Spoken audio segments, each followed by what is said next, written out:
আজ 29শে অগস্ট 2024 ইংরেজি সাল, রোজ বৃহস্পতিবার।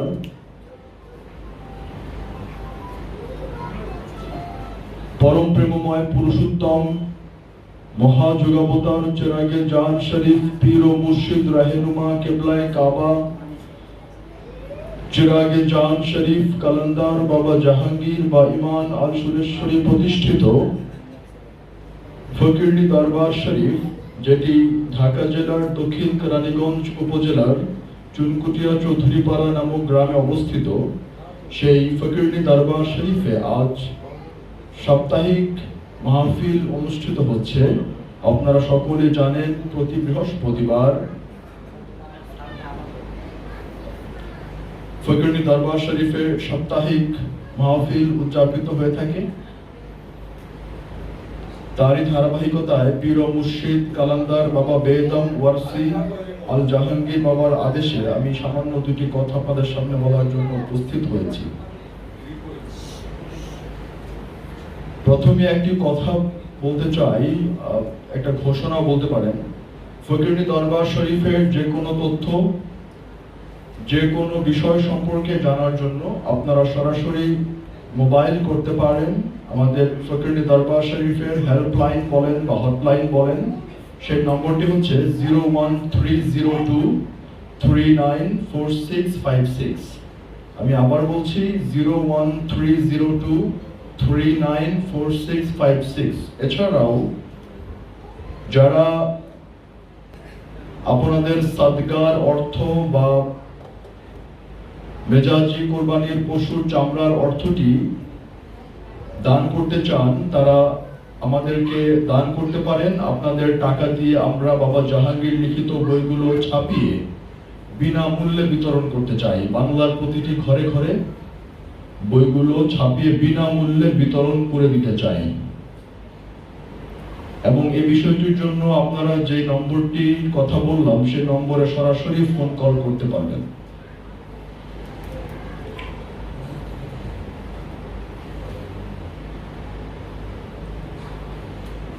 যে বিষয়গুলো সম্পর্কে ধারণা না থাকলে কোরআনের কিছুই বোঝা যাবে না, আত্মশুদ্ধির কিছুই বোঝা যাবে না, আত্মদর্শনের কিছুই বোঝা যাবে না, উপরন্তু ধর্মের কিছুই বোঝা যাবে না। সেই বিষয়গুলোর মধ্যে নবী ও রাসূলের পার্থক্য অন্যতম, নফস এবং রুহের পার্থক্য অন্যতম, কবর ও মাজারের পার্থক্য অন্যতম, নুরি কোরআন এবং কাগজের পাতার কোরআনের যে পার্থক্য, এই বিষয়টা, কোরআন এবং কেতাবের মধ্যে পার্থক্য, রহিম ও রহমানের মধ্যে পার্থক্য, আহাদ রূপী আল্লাহ এবং ওয়াহেদ রূপী আল্লাহর মাঝে পার্থক্য, শয়তান কোথায় থাকে, খান্নাস কোথায় থাকে, মরদুদ কোথায় থাকে,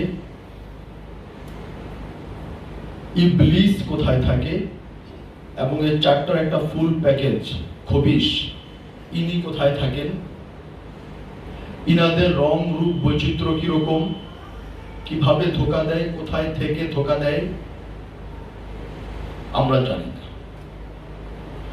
আমরা জানি না যে কিয়ামত বলতে আসলে কি বোঝায়।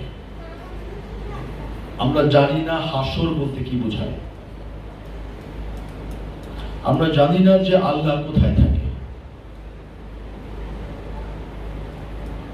আমরা জানি না মুমিন এবং আমানুর মাঝে পার্থক্য। আমরা জানি না নাস এবং ইনসান এবং আমানু এবং মুমিনের মধ্যে পার্থক্য। আমরা এও জানি না যে রাসূল চলমান, নবী খতম। আমরা জানি না যে ধর্মের প্রাথমিক সিঁড়িতে দাঁড়াতে হলে যে বায়াত ফরজ। আমরা জানি না যে কোরআন মুখস্থ করা এবং কোরআনের জ্ঞান ধারণ করার মধ্যে আসমান এবং পাতাল পার্থক্য। আমরা জানি না যে কোরআনের সেন্টেন্স যেটা, ওটাকে শুধুমাত্র আয়াত বলে না। আয়াতের রহস্য অত্যন্ত গভীর। আমরা জানি না যে যাকাত যে মালপানি নয়, যাকাত যে মালপানি নয়, এটা আমরা জানি না। আমরা এও জানি না যে কোরআন যে রোজার কথা বলছে, রাসূলুল্লাহ সাল্লাল্লাহু আলাইহি সাল্লাম যে রোজা বা সিয়ামের কথা বলছে, সেখানে রুহু আফজা, বুট, মুড়ি, পেঁয়াজু এগুলি নাই।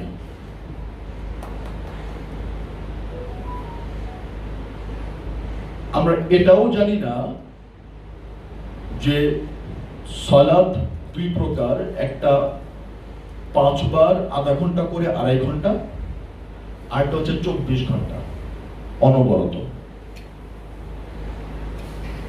নামাজ দুই প্রকার, একটা হচ্ছে 5 ওয়াক্ত মানে 5 টাইমস এ ডে, প্রতিদিন 5 বার, অন অ্যাভারেজ ধরেন আধা ঘন্টা করে, তাহলে 2.5 ঘন্টা।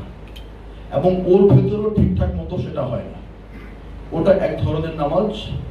বাট কোরআন যে নামাজকে বারংবার গুরুত্ব দিচ্ছে সেটা হচ্ছে 24 ঘন্টার নামাজ, যেটা সূরা মারেজে স্পষ্টতই বলা আছে।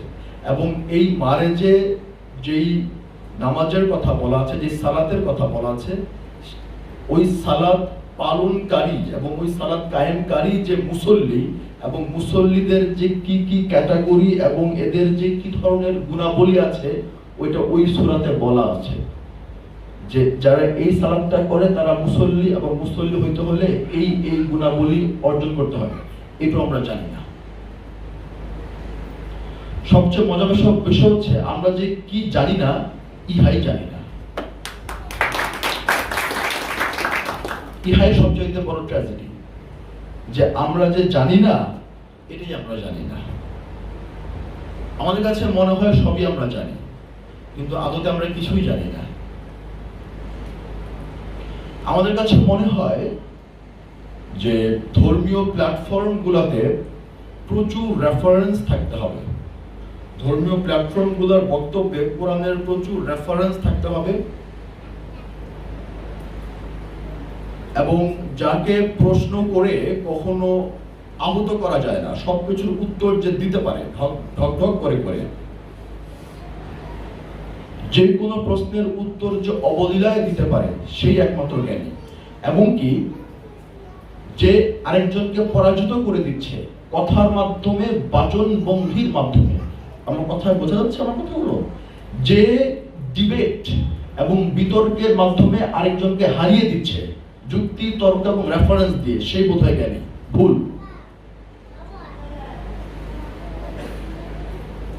এটা ঠিক না, এভাবে হয় না, এভাবে কখনো হয়নি।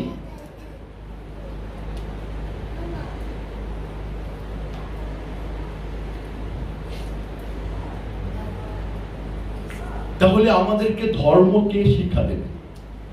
আমাদেরকে আত্মশুদ্ধির পথে কে ডাক দেবে? আমরা কার কাছ থেকে শুনবো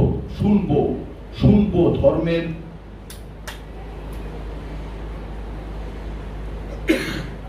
সত্যিকারের বাণী? কে আমাদেরকে শিখিয়ে দেবে যে হ্যাঁ, এটা হচ্ছে মুহাম্মদী ধর্মের মূল বার্তা, এভাবে এভাবে আত্মশুদ্ধি করতে হয়? কে আমাদেরকে কোরআনের ব্যাখ্যা বুঝিয়ে দেবে? কার কাছ থেকে আমরা কোরআনের ব্যাখ্যা বুঝবো? কার কাছ থেকে, কার সান্নিধ্যে আসলে পর আমাদের তৃষিত প্রাণ, জ্ঞানের জন্য আমাদের তৃষ্ণার্ত প্রাণ শান্ত হবে? কে আমাকে প্রশান্তির বার্তা শোনাবে? কে আমাকে আত্মবিশ্বাসী হইতে শেখাবে? কে আমাকে রবের কাছে পৌঁছে দিবে? কার কথায় আমি হাঁটবো ধর্মের পথে আস্তে আস্তে ধীরে ধীরে? কে সেই ব্যক্তিত্বটা?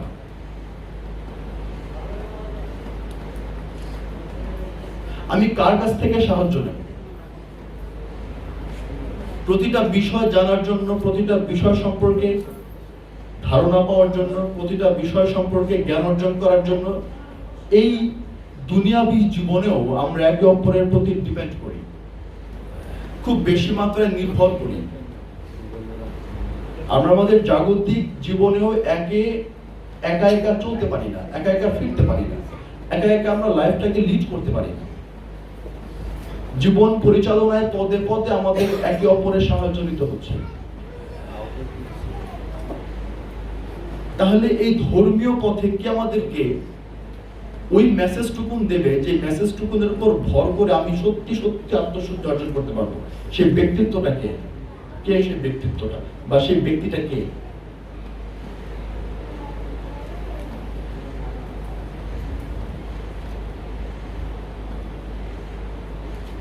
কে নিজে আত্মবিশ্বাসী, কে নিজে বিশ্বাসী? যে বিশ্বাসী সে আপনাকে বিশ্বাসী করে তুলতে পারবে। যে নিজেই ধারণায় এবং অনুমান নির্ভর, দান্দিক দর্শন যার ভেতরে ভরপুর, সে আপনাকে দ্বন্দ্ব থেকে মুক্ত করতে পারবে না।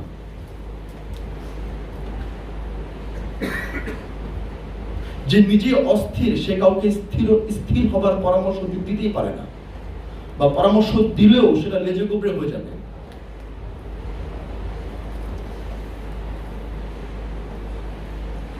কোরআন এই ব্যক্তিত্বটাকে রাসূল নামে ডিফাইন করেছে, সংজ্ঞায়িত করেছে। কোরআন এই ব্যক্তিত্বটাকে, যে ব্যক্তিত্বটা আপনার দোরগোড়ায় যে বলবে, আপনার সামনে দাঁড়িয়ে আপনার চোখে চোখ রেখে, আপনার হাতে হাত রেখে আপনাকে ভালোবেসে সে বলবে, দেখো এটা হচ্ছে ধর্ম, এটা হচ্ছে আত্মশুদ্ধির পথ, এটা হচ্ছে আত্মবিশ্বাস অর্জনের পথ, এটা হচ্ছে নিজেকে জানার পথ, নিজেকে চেনার পথ। এভাবে করে করে তুমি আসো। যদি ভাবে তুমি করে করে আসো, তাহলে তুমি সত্যিকার অর্থেই ওই জ্ঞান প্রাপ্ত হবা। তুমি ধারণ করবা, তখন বিশ্বাস ধারণ করবা, দর্শন লাভ করবা। কোরআন ওই ব্যক্তিত্বটাকে রাসূল নামে সংজ্ঞায়িত করতেছে। রাসূল, রাসূল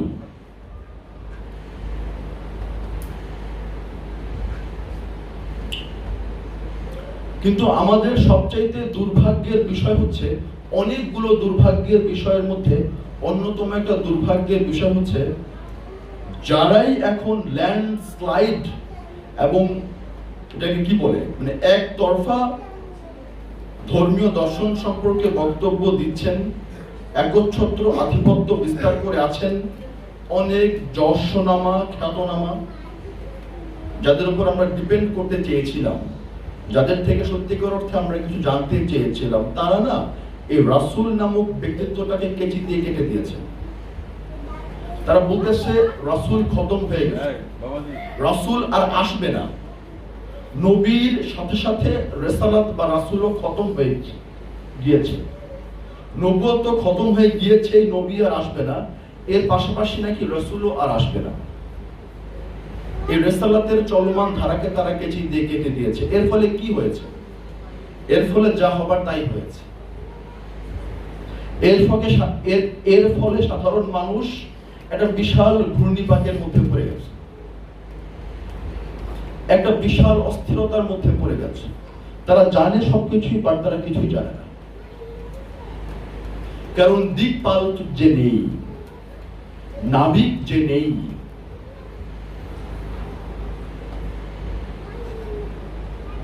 যিনি হাল ধরবেন, সেই নাবিককে তারা কেচি দিয়ে কেটে দিয়েছে, বিশ্বাসও করে না। এর ফলে সবকিছুই জানে, অথচ অন্তঃশ্বাস শূন্য হয়ে বসে আছে। এর ফলে ইবাদত করছে, কিন্তু আত্মবিশ্বাস অর্জিত হচ্ছে না।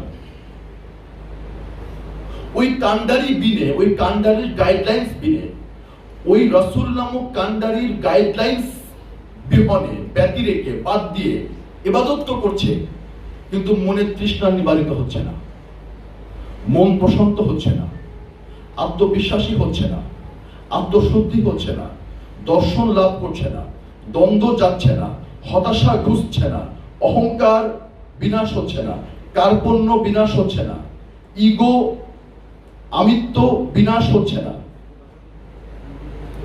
ঈর্ষা হিংসা কাম বিনাশ হচ্ছে না। এগুলো সব অন্তরে বহাল তবিয়তে রেখেই ভুরি ভুরি বন্দেগী করছে, কিন্তু ফলাফল শূন্য। কেন ফলাফল শূন্য? কেন ফলাফল শূন্য? কেন 70 বছর ইবাদত করার পরেও, কেন 70 বছর ইবাদত করার পরেও মৃত্যুকে আলিঙ্গন করে নিতে মন চায় না? কেন চায় না? কেন 70 বছর যবে থেকে বালেগ হয়েছে, সাবালক হয়েছে, তবে থেকে রোজা একদিনের জন্য মিস করে নাই, মসজিদে যাইয়া নামাজ একদিনের জন্য মিস করে নাই, হাফেজও হয়েছে, মাওলানাও হয়েছে, সার্টিফিকেট হয়েছে, বাট স্টিল সে কেন এখনো সন্দিহান? 70 বছর পর সে এখনো কেন সন্দিহান? কেন আজও তার নাতি পুতিদের সাথে নিয়ে বাঁচতে চায় এই মন? কেন সমর্পিত হতে চায় না সেই রব্বুল আলামিনের কাছে? কেন নিঃশর্তভাবে সমর্পিত হতে এখনো ভয়? কেন?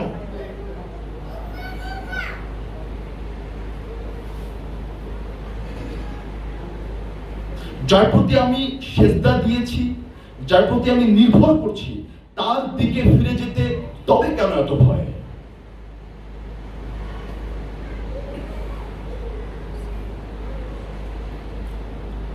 যাকে আমি আমার সর্বাঙ্গীন দিয়ে ইবাদত করেছি,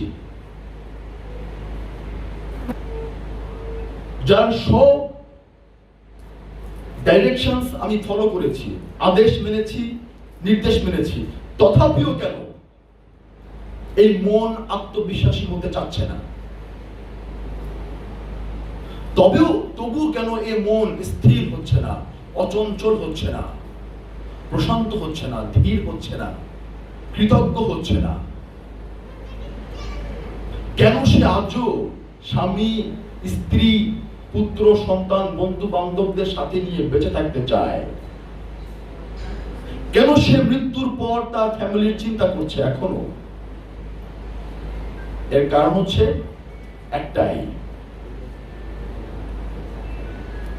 যার সাথে, যার পাশে থেকে, যার পেছনে থেকে, যাকে কেন্দ্র করে ইবাদতের সমস্ত প্রেক্ষাপটগুলো আবর্তিত হবার কথা ছিল, তাকেই সরিয়ে দিয়েছেন। যিনি শক্তির সমস্ত কেন্দ্রবিন্দু, যিনি এনার্জির root and centre of all energy, যিনি মহামান্য রব্বুল আলামিনের সেন্টার, যিনি মহামান্য রব্বুল আলামিনকে রিপ্রেজেন্ট করেন, প্রতিনিধিত্ব করেন, যিনি সর্বশক্তিমানকে রিপ্রেজেন্ট করেন,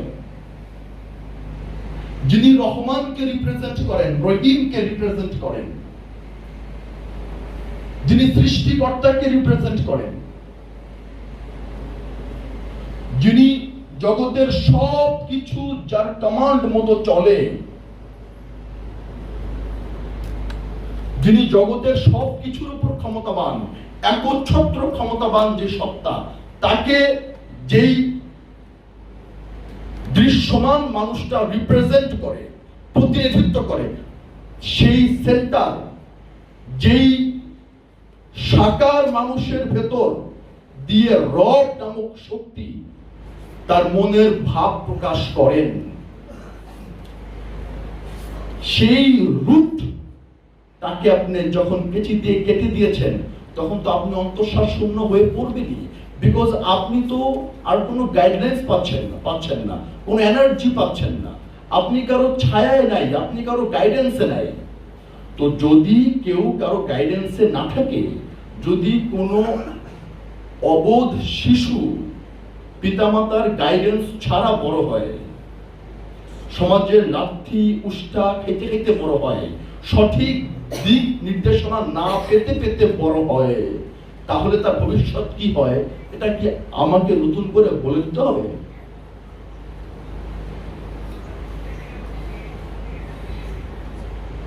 খুব লক্ষ্য করার মতো বিষয় হচ্ছে, এই বিষয়টা নিয়েই আজকে সবচেয়ে বেশি আলোচনা হবার কথা ছিল, যে আমরা কার কাছ থেকে ধর্ম শিক্ষা করব, সে কোন ব্যক্তিটা আমার সামনে আল্লাহ রাব্বুল আলামিনের বার্তা বুঝিয়ে দেবার মতো যোগ্যতা রাখেন।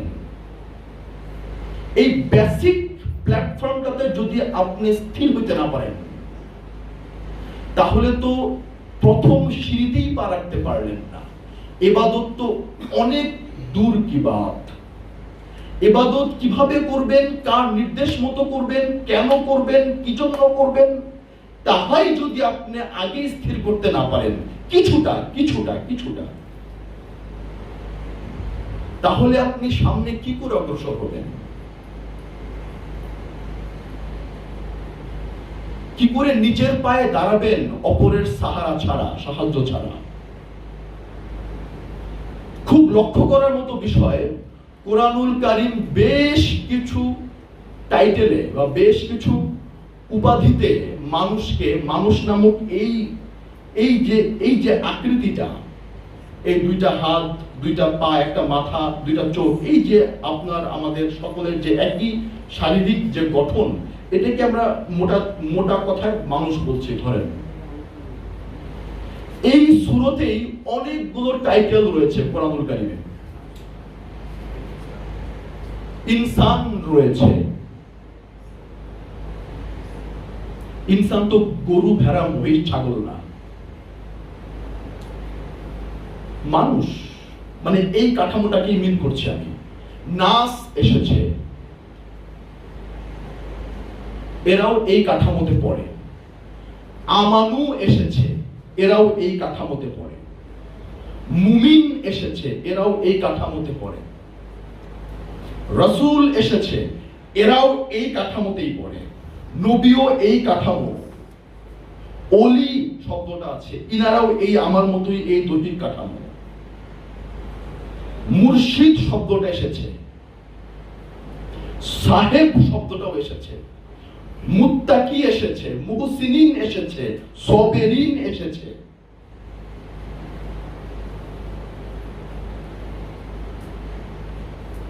সাদিকিন এসেছে,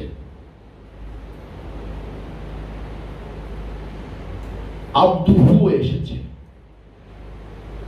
আরো অনেক টাইটেলে থাকতে পারে। এই এতগুলো টাইটেল যে বললাম, এই টাইটেল গুলোর এই নামগুলো আলাদা করে করে কোরআন থেকে আয়াতগুলো বের করে ফেলেন তো। নবীর আয়াতগুলো সেপারেট করে ফেলেন, রাসূলের আয়াতগুলো সেপারেট করে ফেলেন, মুমিনের আয়াতগুলো সেপারেট করে ফেলেন, সাদিকিনের আয়াতগুলো সেপারেট করে ফেলেন,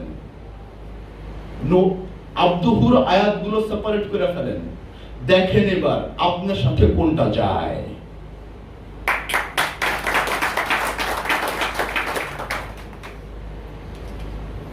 আর আমার সাথে কোনটা যায়, আর তামাম স্কলারদের সাথে কোনটা যায়।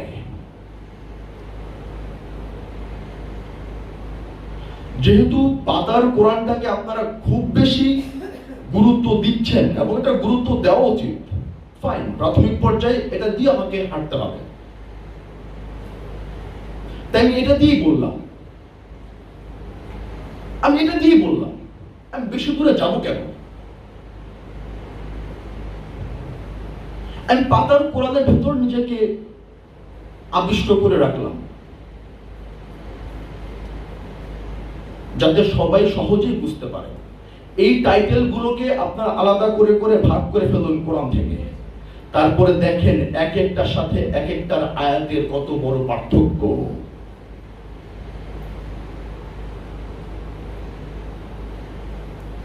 কোরআনুল কারীমের একটা জায়গাতেও মুমিন খতম নাই,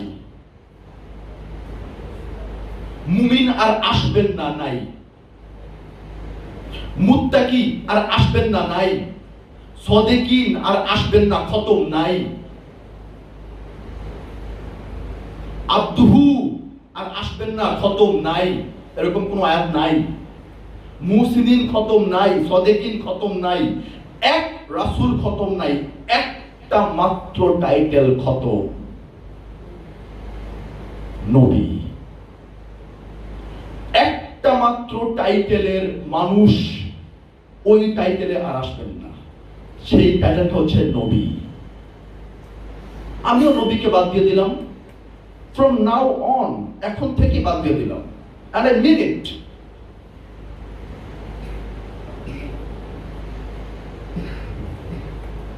সবার মতো আমিও নবীকে কেচিতে কেটে দেব, বিকজ ওটা খতম হয়ে গিয়েছে। বাকিগুলো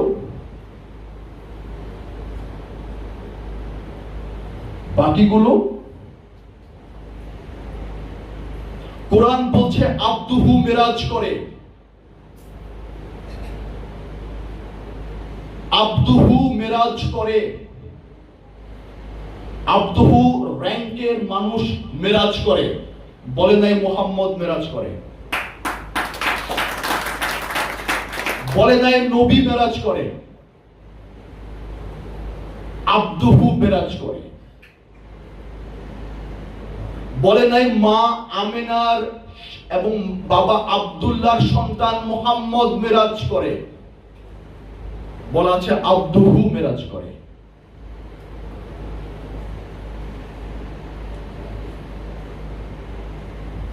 আব্দুহু মানে হচ্ছে বান্দা। খুব লক্ষ্য করার মতো বিষয়, এই যে মেরাজ নামক ঘটনাটা আব্দুহু সংগঠিত করে। আব্দুহু ডিকশনারি বাংলা করলে পাবেন বান্দা, মানে দাস, খাস দাস, গোলাম। প্রভু বলবে এখন সন্ধ্যা, এখনই সন্ধ্যা, সূর্য উঠে নাই, জি সূর্য উঠে নাই।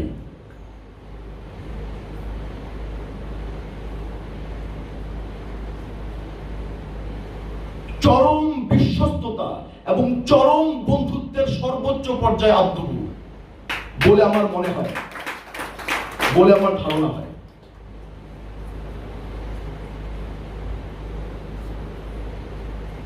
ওই মেরাজের ঘটনায় যদি আব্দুহু মেরাজ করে, তাহলে আমিও তো বান্দা,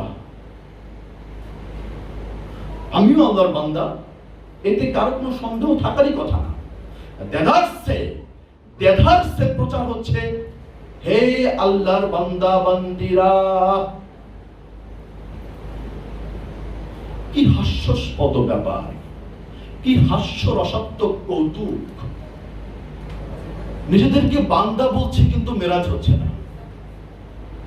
হয় কোরআন মিথ্যা, না হলে আমি বান্দা এটা মিথ্যা।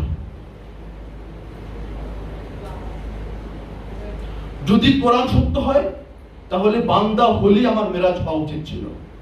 আর যদি কোরআন মিথ্যা হয়, তাহলে আমি বান্দা কিন্তু মেরাজ হওয়ার প্রয়োজন নাই। এখন আমি সত্য না কোরআন সত্য, সেটা আমি কেন বলতে চাবো? আপনারা আপনাদের বিবেককে ধাক্কায় নিজেরাই বিচার করে নেন। বাট কোরআন বলছে আব্দুহু মিরাজ করে। সূরা নজম 8, 9, 10, 11, 12 নম্বর আয়াত পড়ে দেখেন।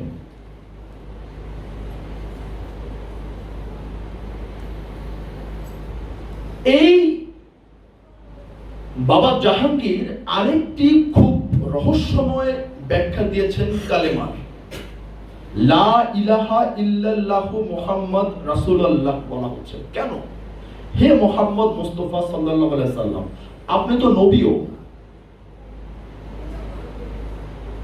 কোরআন আপনাকে নবী বলে সম্বোধন করছে, কোরআন আপনাকে রাসূল বলেও সম্বোধন করছে, কোরআন আপনাকে ওলিয়াম মুর্শিদ বলেও সম্বোধন করছে, কোরআন আপনাকে আব্দুহু বলে সম্বোধন করছে। আপনি তো চারটাই।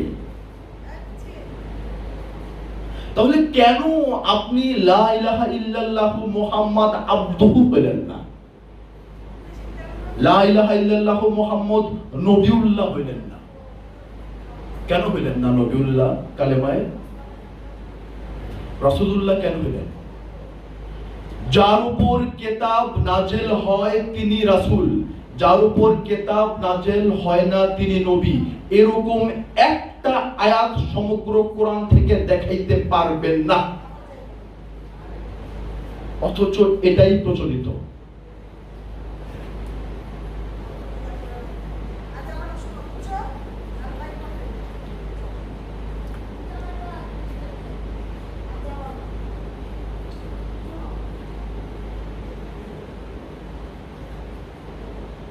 তিনি তো নবীও, কিন্তু কালেমায় তিনি কেন রাসূল রূপে আবির্ভূত হলেন? কি রহস্য?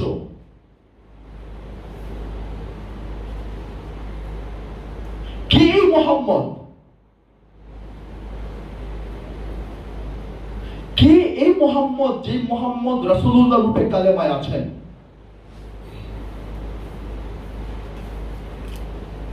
ইনি কি বাবা আব্দুল্লাহ এবং মা আমিনার ঘরে 1400 বছর আগের দেহধারী মুহাম্মদ?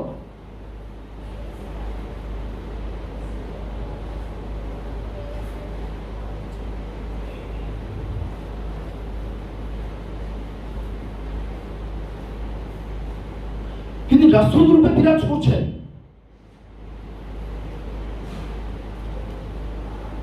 একটা মানুষ 1400 বছর আগে এসে চলে গেল। একটা মানুষ দেহ ধারণ করলেন 1400 বছর আগে, 62-63 বছর জাহিরি সুরতে বিরাজ করলেন, তারপর চলে গেলেন। তো যেই মুহূর্ত থেকে তিনি চলে গেলেন, সেই মুহূর্ত থেকে আর মানুষকে শিক্ষা এবং দীক্ষা কে দিবেন?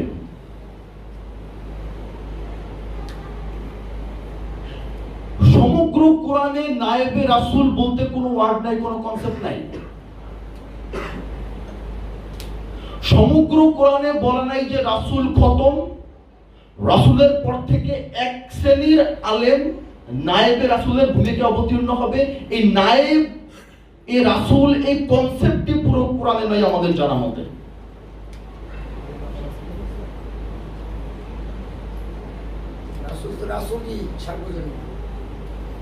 তাহলে রাসূলকে বাদ দিয়ে আপনি নায়েবে রাসূল প্রচলন কেন করলেন? যেখানে রাসূলই খতম হয় নাই, সেখানে রাসূলকে অমিট করে নায়েব কেন এনে আপনারা প্রচার করছেন? রাসূলই তো খতম হয় নাই, সেখানে রাসূলকে প্রতিনিধিত্ব করার জন্য আবার নায়েব কেন জরুরি? রাসূলই তো চলমান। কারণ যদি রাসূল চলমান না হয়, তাহলে আজকে আমাকে 2024 সালে কে আমাকে দীক্ষা দেবে, কে আমাকে শিক্ষা দেবে? হ্যাঁ, নবী খতম হয়ে গিয়েছে, আমিও তো মানছি,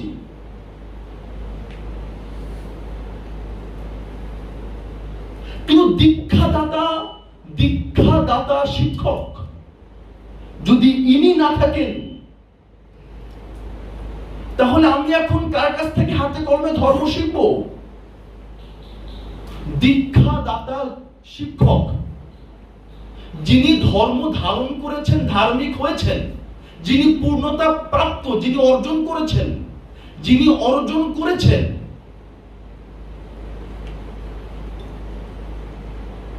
যিনি পরিশুদ্ধতার ফর্মুলা জানেন। সোজা কথা, বাঁকা কথা বললে আপনারা কিছুই বুঝবেন না, আম জনতা বুঝবেন। আমি সিম্পলি বলার চেষ্টা করছি, যিনি পরিশুদ্ধতার ফর্মুলা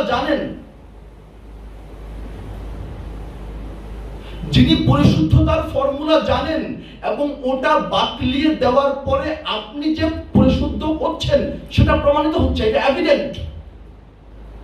লুক, আপনার কর্মের ফল কিন্তু প্রমাণিত হইতে হবে, এভিডেন্ট হইতে হবে, দৃশ্যমান হইতে হবে। তো আপনি প্র্যাকটিস করছেন, তো প্র্যাকটিসের ফলাফল আসতে হবে এখনই। তো very logic, very straight forward, লুকোচুরি করার কিছু নাই তো এখানে। আপনি ধর্মচর্চা করছেন, আপনার মানসিকতা তো ওরকমই হতে হবে না এখন?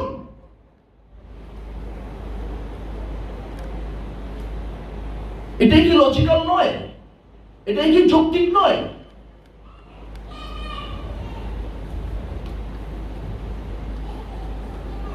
আপনি মহামান্য রব্বুল আলামিনের কমান্ডমেন্ট প্র্যাকটিস করছেন, তো আপনার চরিত্রের রিফ্লেকশন কোথায়? আপনার ব্যক্তিত্বে এর প্রতিবিম্ব কোথায়, প্রতিচ্ছবি কোথায়? হাস্যকর কোনো খেলার মতো আপনি খেলছেন, এটা হাস্য রসাত্মক কোনো কৌতুক নয়। You are maintaining the holy commandment of Lord Almighty Himself.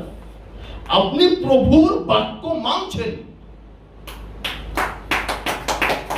So where is the reflection? আপনার স্বভাবে এর প্রতিচ্ছবি কোথায়? নাই।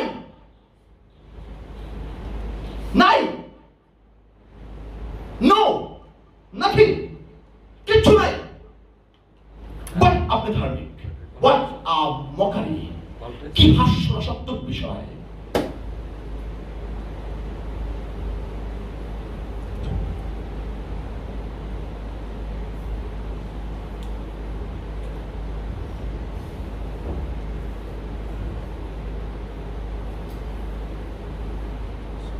কারণ যিনার কাছে ফর্মুলা আছে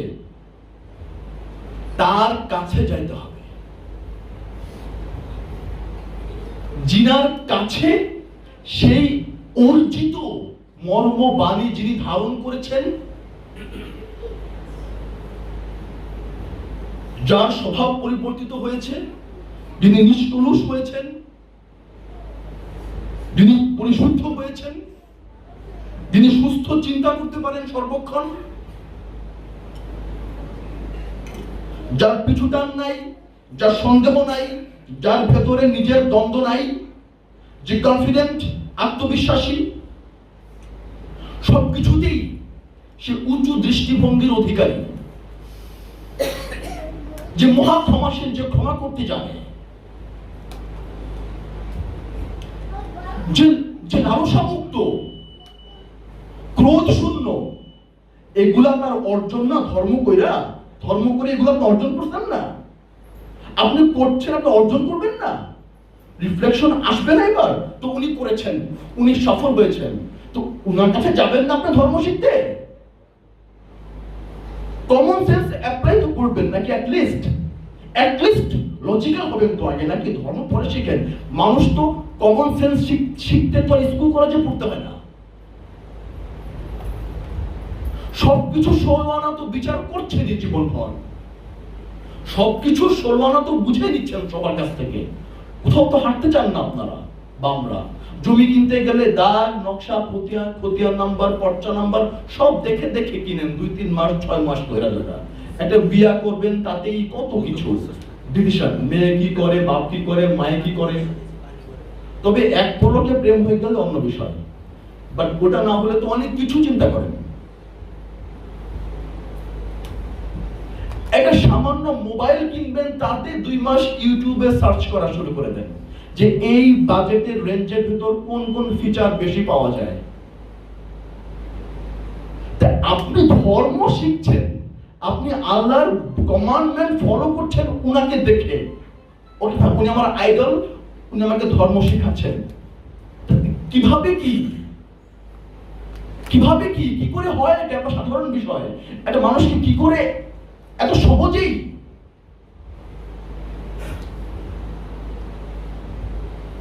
কি করে তার মিষ্টি কথা শুনে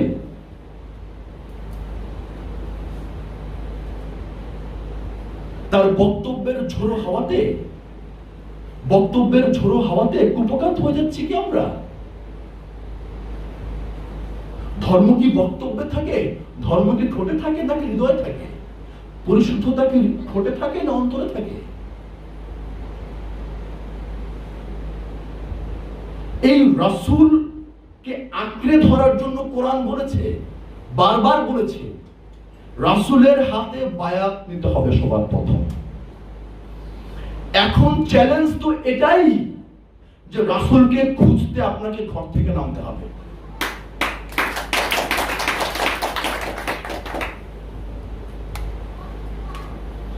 এটাই যে চ্যালেঞ্জ, যে আমাকে রাসূল খুঁজে পেতে হবে। এবার এইখানটাতেই তো আপনার চ্যালেঞ্জ, এর পরিক্রমা শুরু কেবল। It is not that much easy as it seems. এত সহজ না যা দেখতে মনে হয়।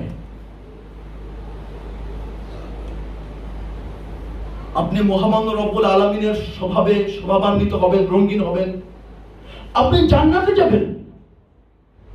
কি আশ্চর্য বিষয়, কি আশ্চর্য!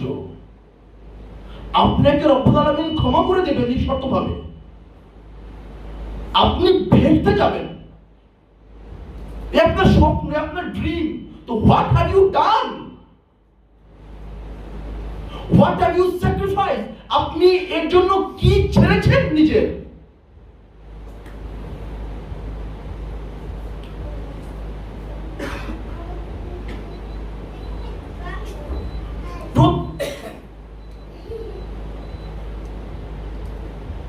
যা কিছু আছে, যা কিছু নাই, সমস্ত দৃশ্যমান এবং অদৃশ্যমান জগতের সর্বশক্তিমান, যিনি প্রত্যেকটা অণু থেকে পরমাণু পর্যন্ত অবধি ক্ষমতাবান, তিনি আপনাকে ভালোবাসবেন, তিনি আপনাকে ক্ষমা করবেন, তিনি আপনাকে কাছে টানবেন। What have you done? কি করেছেন আপনি?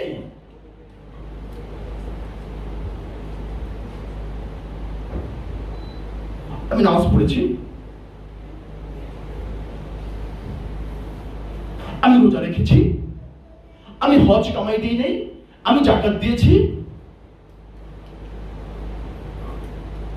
এই দৃশ্যমান কর্মগুলোর মধ্যেও আপনি খুব সূক্ষ্মভাবে তাকিয়ে দেখুন, কামনা মুক্ত হয়নি, লালসা মুক্ত হয়নি, অহংকার মুক্ত হয়নি, সমর্পিত হয়নি, আপনার হৃদয় স্থির হয়নি, প্রশান্ত চিত্ত হয়নি এত কিছু করার পরেও।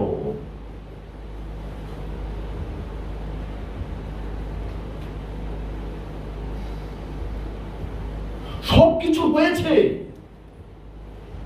কিন্তু কিছুই হয়নি।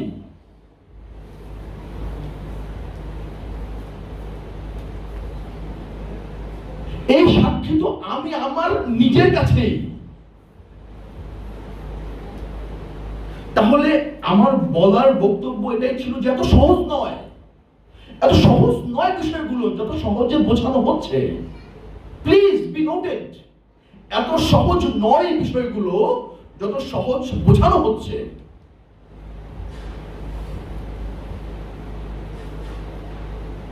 এত সহজ হওয়ার কথা নয়। যদি নামাজ 5 ওয়াক্ত পড়ে সর্বে সর্বা হওয়া যেত, যদি 5 ওয়াক্ত নামাজ পড়েই সর্বে সর্বে হওয়া যেত, তাহলে আমরা এই কন্ট্রাস্ট দেখতাম না, আমরা এই বৈপরীত্য দেখতাম না কারবালায়। যদি দৃশ্যমান 5 ওয়াক্ত নামাজ এই কর্মটাই আপনাকে তাহার কাছাকাছি নিয়ে যাওয়ার জন্য পর্যাপ্ত হইতো, তাহলে আমরা এই কন্ট্রাস্ট, এই বৈপরীত্য দেখতাম না কারবালায়। আমরা একই চরম বৈপরীত্য দেখলাম কারবালার প্রান্তরে। এটাও কি আমাদের শিক্ষা হয় নাই যে নামাজ দেহ পড়ে না, অন্তর পড়ে? যে দৈহিক অঙ্গ প্রত্যঙ্গের নাড়াচাড়াকে নামাজ বলে না, তো এটাও কি এই কমন বিষয়টা কি আমাদের চোখে পড়ে নাই এতদিন? এটাও বুঝতে পারিনি এতদিন। কারবালার এই ঘটনায় কি এটাও প্রমাণ করে নাই যে ইমাম হোসাইন আলামপনা নামাজ পড়তেছেন, ইবনে জিয়াদের দল নামাজ পড়তেছেন? একই দৃশ্য আমি দেখতে পেলাম।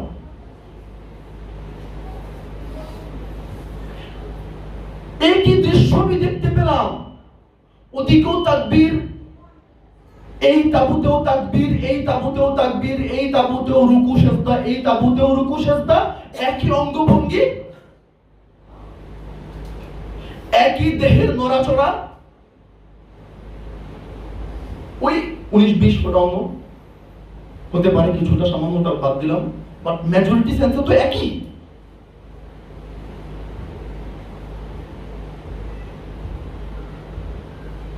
আপনি নামাজ পড়ছেন, আপনি তাকে স্মরণ করছেন, you are trying to connect,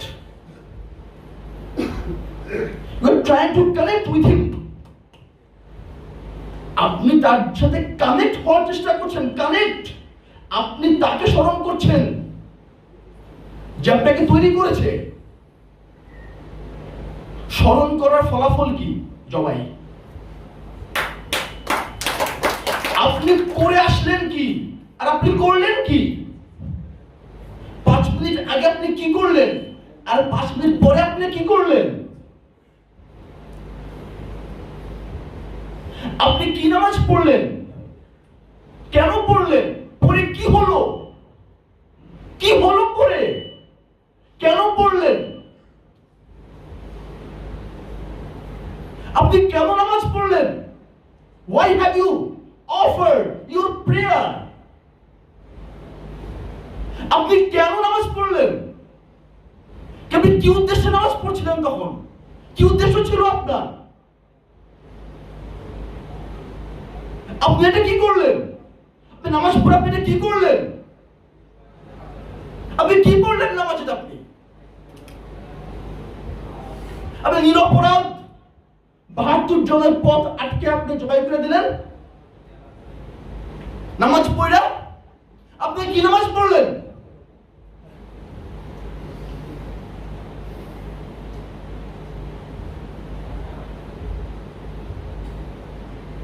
এই চিত্র প্রকাশ করে দেয়, এই চিত্র এটাই প্রকাশ করে দেয় যে নামাজ বা ইবাদত দেহ করে না, মনে করে, স্মরণ করে হৃদয়, দেহ স্মরণ করে না। দেহ তো একটা সিস্টেমের ভিতর আবদ্ধ। এই হৃদয়ের চাওয়া পাওয়াটা কি? এই হৃদয়ের দৃষ্টিভঙ্গি কি? এই হৃদয়ে কি ভাব উদয় হয়? এই হৃদয়ে কি উদ্দেশ্যগুলো উদয় হয়? এই হৃদয়ের ভারসাম্যগুলো কি কি, দৃষ্টিভঙ্গিগুলো কি কি, চিন্তাগুলো কি কি? এই হৃদয়ে লালসা আছে কিনা? এই হৃদয়ে কামনা আছে কিনা? এই হৃদয়ে প্রতিযোগিতা আছে কিনা? এই হৃদয়ে লোভ আছে কিনা? এই হৃদয়ে মোহ আছে কিনা? এই হৃদয়ে ক্ষোভ আছে কিনা? এই হৃদয়ে রাজনীতি আছে কিনা? এই হৃদয়ে কামনা আছে কিনা? এই হৃদয়ে শত শত চাওয়া পাওয়া আছে কিনা? এই আবর্জনাগুলো হৃদয়ে রেখে আপনি কেন, কিভাবে কানেক্ট করবেন? কিভাবে হবেন আপনি প্রশান্ত চিত্তের অধিকারী? কিভাবে হবেন আপনি হালকা পাতলা আত্মবিশ্বাসী? তো নামাজের উদ্দেশ্য তো ওটা ছিল, ওখান থেকে বের হয়ে যাওয়া ছিল। পড়ছেন, বের হতে পারছেন না কেন তাহলে? পড়ছেন, বের হতে পারছেন না কেন তাহলে? এবার আপনি পড়ছেন কিন্তু বের হতে পারছেন না কেন? ওয়াই? একটাই কারণ, আপনি রাসূলের শরণাপন্ন হন নাই। এই এত সব আকাম কুকামের একটাই কারণ, কারণ আপনি একা একা করতে চেয়েছেন। এই কারণে আপনার প্রভূত উন্নতি সাধিত হয় নাই। এই কারণে আপনি করেছেন তো বটে, কিন্তু উন্নতি সাধিত হয় নাই, বিকজ আপনি রাসূলের শরণাপন্ন হন নাই, যিনি শক্তির কেন্দ্রবিন্দুতে অবস্থান করে হেদায়েত দিচ্ছেন, হিকমত দেন। যাকে অনুসরণ করার অপর নাম আল্লাহকে অনুসরণ করা, যার প্রতি ঈমান আনার অপর নাম আল্লাহর প্রতি ঈমান আনা, যার প্রতি রব্বুল আলামিন সন্তুষ্ট, তাকে আলিঙ্গন না করার খেসারত দিচ্ছি। আমরা করছি কিন্তু ফলাফল হচ্ছে না, করছি কিন্তু ফলাফল হচ্ছে না।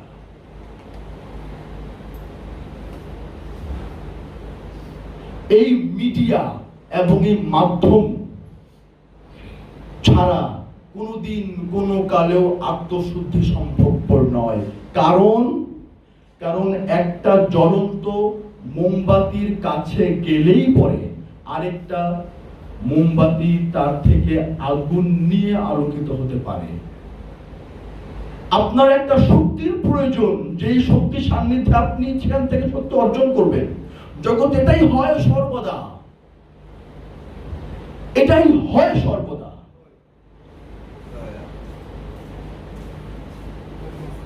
আমরা সবাই একে অপরের সাহায্য প্রার্থী, যে কোনো কাজে, যে কোনো কর্মে, যে কোনো জ্ঞানে, যে কোনো কিছুতে আমরা প্রত্যেকে নির্ভরশীল। আমরা একে অপরের সাহায্য প্রার্থী, সব সময় থেকেই তাই। সঠিক সাহায্য প্রার্থীর কাছে যেতে হবে, সঠিক সাহায্য প্রার্থী। আপনি দাঁতের ডাক্তারের কাছে গেলে হার্টের চিকিৎসা পাবেন না তো। এই বায়াত রাসূল দিয়ে থাকেন। এই বায়াতের মূল উদ্দেশ্য হচ্ছে নেতৃত্বকে স্বীকার করে নেওয়া, ইমাম স্বীকার করে নেওয়া, আধ্যাত্মিক গুরু রূপে তাকে স্বীকার করে নেওয়া, আমার দীক্ষা গুরু রূপে তাকে স্বীকার করে নেওয়া। নিজেকে আমি সাজাবো, তোমার থেকে সাহায্য নিয়ে আমি নিজেকে সাজাবো, এই যাত্রায় পদার্পণ করা। আমি কলুষিত, তোমার থেকে দীক্ষা নিয়ে আমি নিষ্কলুষ হব।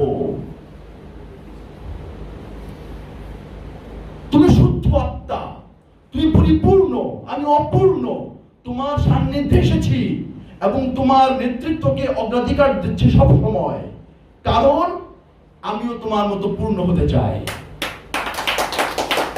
আমি পূর্ণ হতে চাই, আমাকে যে পূর্ণ হতেই হবে আমার জন্য, আমাকে যে শুদ্ধ হতেই হবে আমার জন্য। আমি তাকে দিচ্ছি অ্যাজ এ গাইড হিসাবে, গাইডেন্স। তিনি আমাকে শেখাবেন কি করে, তিনি তো জানেন সেই পথ, কারণ তিনি তো পূর্ণাঙ্গ হয়েছেন যে। এখন তিনি বলতে পারবেন যে পথ কি কি এবং এই পথে কি কি চ্যালেঞ্জ ফেস করতে হয়, তা তিনি জানেন, কারণ তিনি নিজেই সেই চ্যালেঞ্জ ফেস করে জয়ী হয়েছেন। এটা খুবই কমন একটা ফেনোমেনন, বৈশিষ্ট্য, এটা খুব কমন একটা ফেনোমেনন।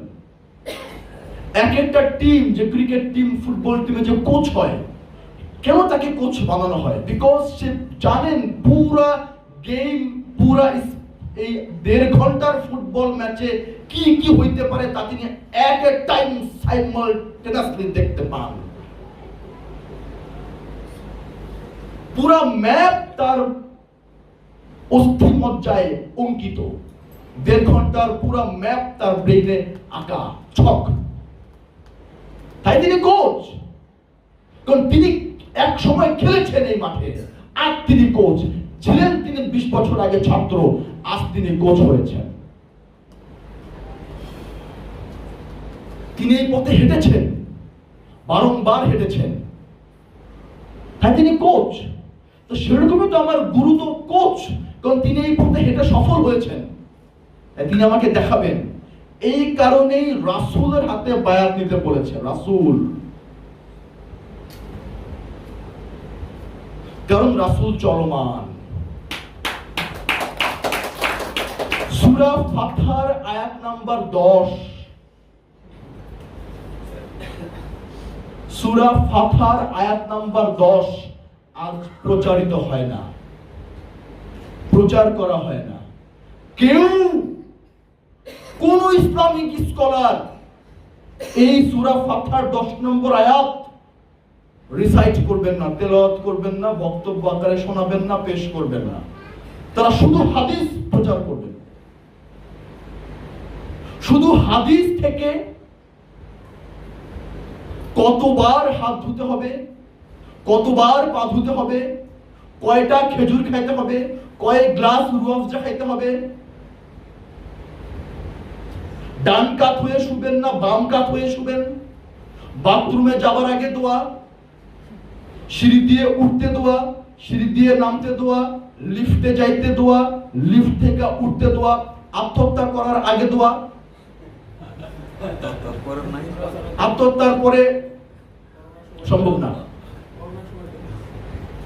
করোনা থেকে মুক্তি পাওয়ার দোয়া, যক্ষা থেকে মুক্তি পাওয়ার দোয়া, ডেঙ্গু থেকে মুক্তি পাওয়ার দোয়া, জাহাজে উঠার থেকে সময় দোয়া, নামার সময় দোয়া, নৌকার সময় উঠার দোয়া, এগুলি হাদিস থেকে খুঁজা খুঁজা বের করে। মহানবী এই দোয়া কালাম শিখাবার লেগে মনে আছে। রহমাতুল লিল আলামিন, হেদায়েত দাতা, হিকমত দাতা, যিনি মেরাজ করে, মেরাজ কইরা আয়েশা তিনি এইগুলি শিখাইছে বলে, মেরাজ কইরা আয়েশা তিনি এইগুলি শিখাইছে, মেরাজ কইরা সে দোয়া শিখাইছে। মহানবী আল্লাহর লগে মেরাজ কইরা দোয়া শিখাইছে। এই দোয়া শিখাইতে আছে এখনো, আর আমরাও শিখতে আছি। এতগুলো দোয়া পয়রা কোথায় লাভ হচ্ছে? কি লাভ হচ্ছে আপনার? রিফ্লেকশন কোথায়? কই কই প্রতিচ্ছবি কই?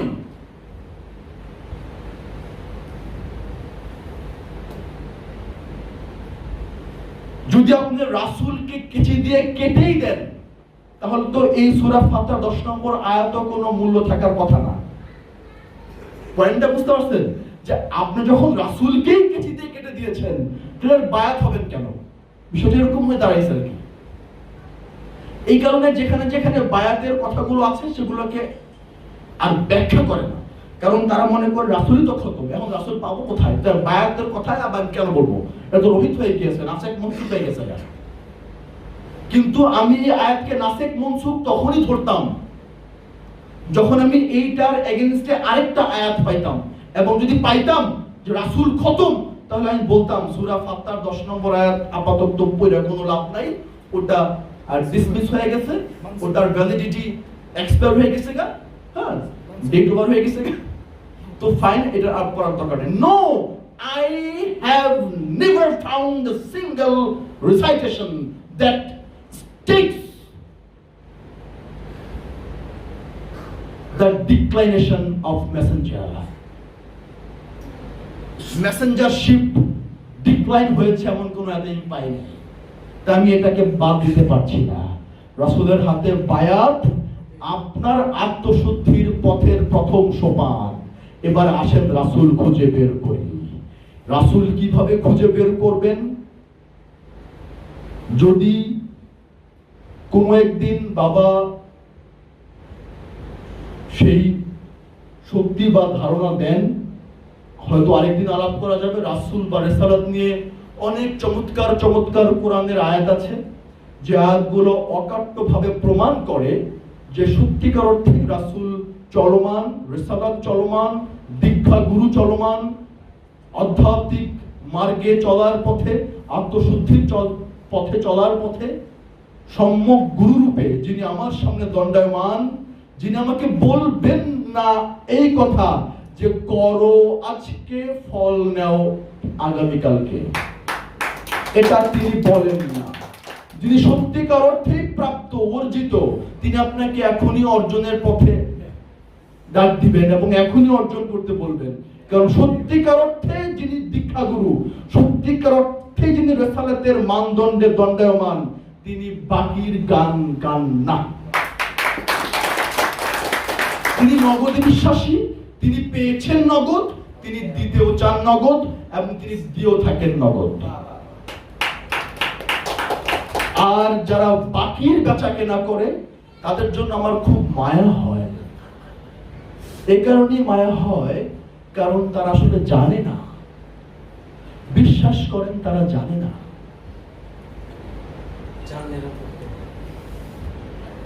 তারা বের হতে পারে নাই তাদের আমিত্বের সেই কষাঘাত থেকে। তারা সমাজে প্রতিপত্তি পাইতে চায়। সমাজে প্রতিপত্তি পাওয়ার জন্য তারা ধর্মটাকে বেছে নিয়েছে।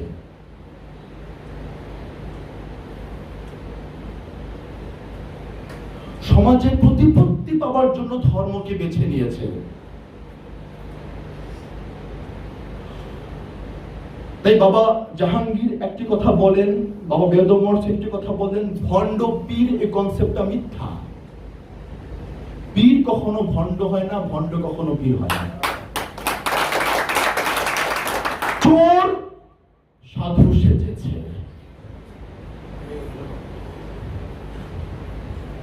লম্পট সাধু সেজেছে, অহংকারী বিনয়ী সেজেছে, হিংসুক প্রেমিক সেজেছে, কৃপণ দাতা সেজেছে।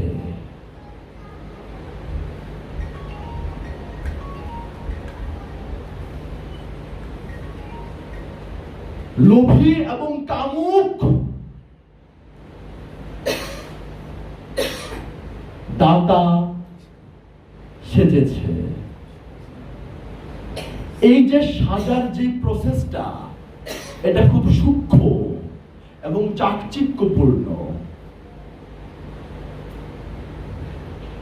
এইখানে আম জনতা, কাঁচা গলা মোমের মতো সাধারণ মানুষ তাদের মন মগজ খাটাইয়া জয়লাভ করতে পারে না। এই জায়গাটা থেকে খুঁটিয়ে খুঁটিয়ে আরো গভীরে যাওয়া তাদের পক্ষে সম্ভবপর হয় না। কিন্তু জগতে যতদিন অধ্যাত্মবাদ থাকবে, সুফিবাদ থাকবে, সত্যিকার অর্থেই শিক্ষা অনুরাগী এবং দীক্ষা অনুরাগী এবং সংস্কারক হবার ইচ্ছায় উদ্বুদ্ধ ছাত্র থাকবে, ততদিন এই প্ল্যাটফর্মের গুরুও থাকবে। তাই সত্যিকারের ছাত্রই সত্যিকার গুরু খুঁজে পায়, সত্যিকার ছাত্রই সত্যিকার গুরু খুঁজে পায়। প্রতারক ছাত্র প্রতারক গুরু খুঁজে পায়। কামুক আরেক কামুকের কাছে গিয়েই পড়ে, এক হিংসুক আরেক হিংসুকের কাছে গিয়েই পড়ে, এক দাতা আরেক দাতার কাছে গিয়েই পড়ে। এই সমীকরণের ব্যতিক্রম নাই। দয়াল বাবা জাহাঙ্গীর, দয়াল বাবা বেগম শাহ ওয়ারসি আল জাহাঙ্গীর, মাদাদ ফরমা, মাদাদ ফরমা, মাদাদ ফরমা, এই বলে বক্তব্য শেষ করছি।